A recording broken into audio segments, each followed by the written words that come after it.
नमस्कार, आदाब। मैं अल्ताफ और आप देख रहे हैं जी मीडिया का डिजिटल प्लेटफॉर्म। जब भी हम घर से बाहर निकलकर कहीं घूमने जाते हैं तो सबसे पहले अपने मोबाइल पर ओला, उबर या रैपिडो के ऐप को ओपन करते हैं और कैब या बाइक बुक करते हैं। लेकिन अब कर्नाटक के लोगों के लिए ये सुविधा बंद कर दी गई है। जी हाँ, कर्नाटक सरकार ने ओला, उबर और रैपिडो पर बैन लगा दिया है। ऐसे में बेंगलोर के ऑटो रिक्शा ड्राइवर एक नया ऐप शुरू करने जा रहे हैं। इस ऐप का नाम नम्मा यात्री कैब सर्विस रखा गया है, जिसे 1 नवंबर कन्नड़ राज्योत्सव दिवस के दिन लॉन्च किया जाएगा। इस ऐप को बेकन फाउंडेशन की मदद से लॉन्च किया जाएगा।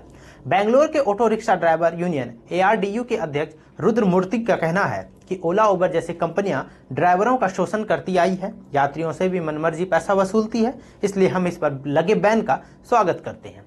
वहीं यात्रियों को कोई असुविधा ना हो, इसलिए अपनी ऐप सर्विस शुरू करने जा रहे हैं।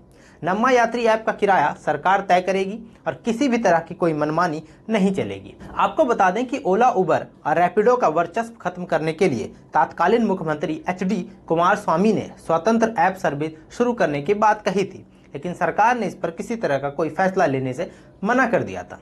लेकिन मौजूदा सरकार ने इस पर संज्ञान लिया है और ज्यादा किराया वसूली के चलते ओला, उबर पर बैन लगाया है। ये फैसला यात्रियों की तरफ से शिकायत करने के बाद आया है। तो इस वीडियो में इतना ही। बाकी ऐसी तमाम खबरों और जानकारियों के लिए बने रहे मेरे साथ और देखते रहें जी मीडिया का डिजिटल प्लेटफॉर्म। धन्यवाद।